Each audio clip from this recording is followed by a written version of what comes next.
Hello friends, வணக்கம் and welcome to தமிழ்பங்கusandhai. நான் உங்கள் கோபி. இன்னைக்கு இந்த வீடியோவில் ஏன் இந்தியா புல்ஸ் ரியல் எஸ்டேட்டோட ஷேர் ப்ரைஸ் கிட்டத்தட்ட 20% ஃபால் ஆகிருக்குன்றதுக்கான ரீசன் பார்க்கலாம். அப்படியே மகாநகர் கேஸோட அப்டேட், பிட்லைட் இண்டஸ்ட்ரீஸோட அப்டேட், அதனி குரூப்க்கு வந்த அடுத்த சோதனை, Kansai nerolac paint and craftsman ஆட்டோமேஷனோட அப்டேட்னு நியூஸ் அப்டேட்ஸ் எல்லாமே பார்த்துட்டு எஃப்ஐஎஸ் அண்ட் டிஐஎஸோட அப்டேட் அண்ட் இதே போல் என்னோட ட்ரேடிங் போர்ஷனோட அப்டேட் அண்ட் நிஃப்டியோட ஆப்ஷன் செயின் அனாலிசிஸ் அண்ட் ஃபைனலாக இன்னைக்கான கோட் பார்த்துட்டு இந்த வீடியோ எண்ட் பண்ணலாம்.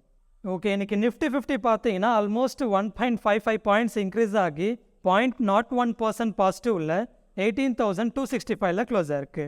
அண்ட் அதுவே பேங்க் நிஃப்டி பார்த்தீங்கன்னா கிட்டத்தட்ட 85 பாயிண்ட்ஸ் டிக்ரீஸ் ஆகி 0.2% நெகட்டிவ் உள்ள 43,198ல் க்ளோஸ் ஆயிருக்கு. அண்ட் இன்னைக்கு ஓவரால் டாப் கெய்னர்ஸ்னு பார்க்குறப்போ Mahanagar gas, Birla soft, Tata communication, Manappuram finance and Divi's laboratories. And அதுவே டாப் லூசர்ஸ்னு பார்க்குறப்போ OFSS, PNB, Canara bank, BHEL அதாவது Bharat heavy electricals, Indiabulls housing finance. And இன்னைக்கு ஷார்ட் கவரிங் ஸ்டாக்ஸ்னு பார்க்குறப்போ Manappuram finance and Vedanta limited. And அது லாங் அன்வைண்டிங்ன்றது பாரத் ஹெவி எலக்ட்ரிக்கலில் பார்க்க முடிஞ்சது. ஓகே, ஃபர்தர் இன்னைக்கு மார்க்கெட்டில் நடந்த முக்கியமான நியூஸ் அப்டேட்ஸை தெரிஞ்சுக்கிறதுக்கு முன்னாடி நீங்கள் நம்ம தமிழ் பங்கு சந்தை சேனலை சப்ஸ்கிரைப் பண்ண மறந்ததுங்கன்னா கண்டிப்பாக சப்ஸ்கிரைப் பண்ணிக்கோங்க.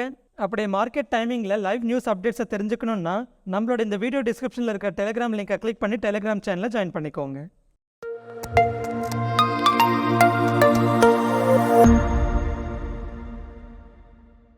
ஓகே, ஃபஸ்ட்டு வந்து இந்தியாபுல்ஸ் ரியல் எஸ்டேட்டோட அப்டேட்டை பார்க்கலாம். இன்றைக்கி இந்தியாபுல்ஸ் ரியல் எஸ்டேட்டோட ஒரு மர்ஜர் சாங்ஷனை சண்டிகரோட என்சிஎல்டி ஹோல்ட் பண்ணியிருக்காங்க. பேசிக்லி என்ன நடந்ததுன்னு பார்த்தீங்கன்னா, first Indiabulls real estate company வந்து 2 கம்பெனிஸை மர்ஜ் பண்ணிக்க போகிறதா சொல்லியிருந்தாங்க. அதாவது NAM estates and embassy 1 Indiabulls real எஸ்டேட்டோட மர்ஜ் பண்ணிக்க போகிறதா சொல்லியிருந்தாங்க.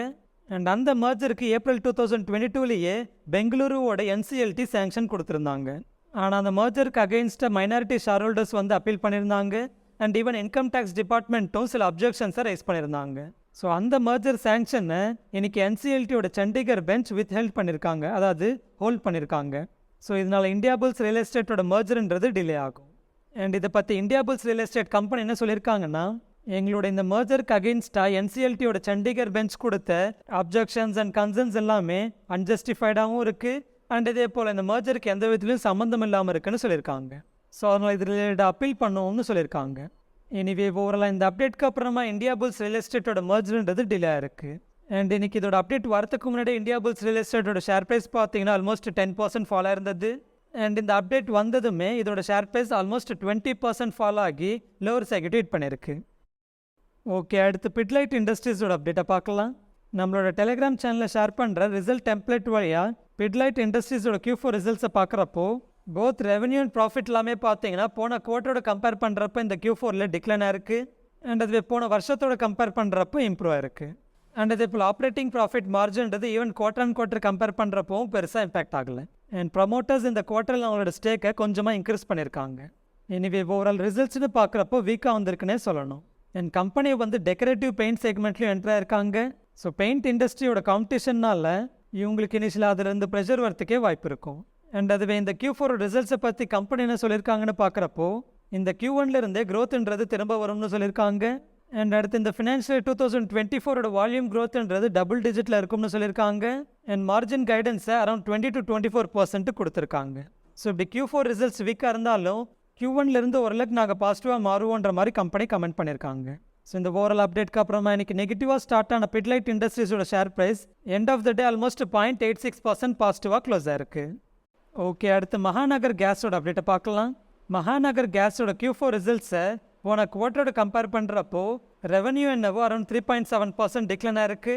ஆனால் மார்ஜின்ஸ் ரொம்பவே இம்ப்ரூவ் ஆனதுனால நெட் ப்ராஃபிட் பார்த்தீங்கன்னா ஆல்மோஸ்ட் 56% அதிகமாக இருக்குது. அண்ட் ஈவன் போன வருஷத்தோட கம்பேர் பண்ணுறப்போ ரெவன்யூ அண்ட் ப்ராஃபிட் எல்லாமே ரொம்பவே இம்ப்ரூவ் ஆயிருக்கு. ஸோ ஓவரால் ரெவன்யூன்றது போன குவார்ட்டரோட கம்பேர் பண்ணுறப்போ கொஞ்சமாக இம்பாக்ட் ஆயிருந்தாலும் ஓவரால் மார்ஜின்ஸ்ன்றது ரொம்பவே இன்க்ரீஸ் ஆகிருக்கிறதுனால இது ஓவராலாக பாசிட்டிவான ரிசல்ட்ஸ்னே சொல்லலாம். அண்ட் இப்படி மார்ஜின் இம்ப்ரூவ் ஆனதுக்கு முக்கியமான ரீசன்ஸ் பார்த்தீங்கன்னா கவர்மெண்ட் அடுத்த 2 வருஷத்தோட கேஸ் ப்ரைஸுக்கு floor price and ceiling price வச்சது தான். ஸோ இது கம்பெனியோட சோர்சிங் காஸ்ட்டை வந்து ரெடியூஸ் பண்ணோம். அண்ட் ஈவன் இந்த பெனிஃபிட்டை கஸ்டமர்ஸுக்கு பாஸ் ஆன் பண்ணுறதுக்கு சிஎன்ஜி அண்ட் பிஎன்ஜியோட ப்ரைஸையும் அவங்க கட் பண்ணியிருந்தாங்க. அண்ட் இதையும் தாண்டி குளோபலாகவே எல்என்ஜியோட ப்ரைஸஸ் வந்து ரெடியூஸ் ஆனதும் இவங்களுக்கு பாசிட்டிவ் ஃபேக்டராக ஆட் ஆயிருக்கு. ஸோ இப்படி மார்ஜின் இம்ப்ரூவ் ஆகிருக்கிற எந்த நேரத்தில் ஃபர்தர் வால்யூமும் இன்க்ரீஸ் ஆச்சுன்னா இது ரொம்பவே பாசிட்டிவாக இருக்கும். என் கம்பெனி வந்து 16 rupees per ஷேர்னு ஃபைனல் டிவிடெண்ட் அனௌன்ஸ் பண்ணியிருக்காங்க. ஸோ இந்த ஓவரால் அப்டேட்க்கு அப்புறமா இன்றைக்கி மகாநகர் கேஸோட ஷேர் ப்ரைஸ் பார்த்தீங்கன்னா ஆல்மோஸ்ட் 7.43% பாசிட்டிவாக க்ளோஸ் ஆயிருக்கு. ஓகே, அடுத்து 3 அதானி கம்பெனிஸ் ரிலேட்டாக வந்த இந்த அப்டேட்டை நம்ம கொஞ்சம் டீட்டெயில்டாக பார்க்கலாம். அதாவது Adani green, Adani transmission and Adani போர்ட்ஸ்ன்ற கம்பெனிஸை SBTiன்ற UN பேக்டு கிளைமேட் குரூப்பில் இருந்து ரிமூவ் பண்ணியிருக்கிறதா சொல்லியிருக்காங்க. அதை இந்த SBTiன்னா என்னதுன்னா சயின்ஸ் பேஸ்டு டார்கெட் இனிஷியேட்டிவ்னு சொல்லப்படுற ஒரு என்டிட்டின்னு சொல்லலாம். அதாவது இங்கே என்ன பண்ணுவாங்கன்னா குளோபல் வார்மிங்கை லிமிட் பண்ணுறதுக்கு பாரிஸ் அக்ரிமெண்ட்டில் சொல்லப்பட்ட டார்கெட்ஸை, அதாவது கம்பெனிஸ் அவங்களோட எமிஷன்ஸை கன்சிஸ்டண்ட்டாக ரெடியூஸ் பண்ணுறதுக்கு கைட் பண்ணுற ஒரு UN பேக்டு குரூப்னு சொல்லலாம். அண்ட் ஈவன் அப்படி பாரிஸ் அக்ரிமெண்ட்டோட டார்கெட்டுக்கு தகுந்தது போல் எந்தெந்த கம்பெனிஸ் அவங்களோட எமிஷன்ஸை ரெடியூஸ் பண்ணுறதுக்கு ஆக்ஷன் எடுக்கிறாங்களோ அந்த கம்பெனிஸ் சேர்ந்த ஒரு லிஸ்ட்டை வந்து அப்பப்போ அப்டேட் பண்ணிகிட்டு இருப்பாங்க. ஸோ அந்த லிஸ்ட்டில் இருந்து அரௌண்ட் ஏப்ரல் எண்டில் 3 அதானி கம்பெனிஸை, அதாவது Adani green, Adani transmission and Adani போர்ட்ஸ்ன்ற கம்பெனிஸை ரிமூவ் பண்ணியிருக்கிறதா அப்டேட் வந்திருக்கு. ஸோ இது புதுசாக அதானி குரூப்புக்கு வந்து அடுத்த நெருக்கடினே சொல்லலாம். ஏன்னா இப்போல்லாம் இன்வெஸ்டர்ஸ், அதுலேயும் ஸ்பெசிஃபிக்காக ஃபாரின் இன்வெஸ்டர்ஸ் வந்து அதிகமாக ESG கம்பெனிஸை ப்ரிஃபர் பண்ண ஆரம்பிச்சிருக்காங்க. அதாவது ESGன்றது என்விரான்மெண்டல், சோஷியல் அண்ட் கவர்னன்ஸில் க்ளீனாக இருக்கிற கம்பெனிஸ்ன்னு சொல்லலாம். ஸோ அந்த விதத்தில் இப்போ இந்த என்விரான்மெண்டல் ரிலேட்டட் லிஸ்ட்டில் இருந்து இந்த கம்பெனிஸை ரிமூவ் பண்ணது அதானி குரூப்புக்கு ஒரு புது தலைவலின்னு சொல்லலாம். ஏன்னா அதுலேயும் ஆல்ரெடி அதானி பார்த்தீங்கன்னா அவங்க தான் இந்தியாவோட எனர்ஜி டிரான்சிஷனோட லீடராக மாற போகிறதா சொல்லிட்டு இருக்காங்க. ஸோ அதனால் அதானி வந்து இந்த இஷ்யூவை போட்டுன்னு விட்டுற முடியாது. அண்ட் இந்த SBTiயோட லிஸ்ட்லேருந்து ரிமூவ் பண்ணதுக்கு ஒரு முக்கியமான ரீசன்ஸை என்ன சொல்லியிருக்காங்கன்னா, இந்த அதானி குரூப் வந்து அவங்களோட சில கான்ட்ரவர்ஷியல் கோல் மைனுக்கு ஃபினான்ஸ் பண்ணுறதுக்கு அவங்களோட சில க்ரீன் கம்பெனிஸோட ஈக்விட்டி ஷேர்ஸை கொலட்ரலாக யூஸ் பண்ணியிருக்காங்கன்னு சொல்கிறாங்க. பட் ஓவரால் இந்த SBTயோட லிஸ்ட்லேருந்து ரிமூவ் பண்ணதை பற்றி அதானி குரூப் என்ன சொல்லியிருக்காங்கன்னா, அந்த SBTயோட லிஸ்ட்லேருந்து ரிமூவ் பண்ணதுக்கான ரீசனை வந்து ஜஸ்டிஃபை பண்ண சொல்லி கேட்டிருக்கோம். ஸோ இதை SBTi வந்து ரிவ்யூ பண்ணி அவங்களோட டெசிஷனை ரிவர்ஸ் பண்ணுவாங்கன்றதில் நாங்கள் ஆப்டிமிஸ்டிக்காக இருக்கோம்னு சொல்லியிருக்காங்க. இனிவே இந்த ஓவரால் அப்டேட்க்கு அப்புறமா இன்றைக்கி அதானி கிரீனோட ஷேர் ப்ரைஸ் பார்த்தீங்கன்னா end of the day almost 1.54% நெகட்டிவாக க்ளோஸ் ஆயிருக்கு. அண்ட் அதானி டிரான்ஸ்மிஷனோட ஷேர் ப்ரைஸ் பார்த்தீங்கன்னா 5% ஃபால் ஆகி லோவர் சைட் ஹிட் பண்ணியிருக்கு.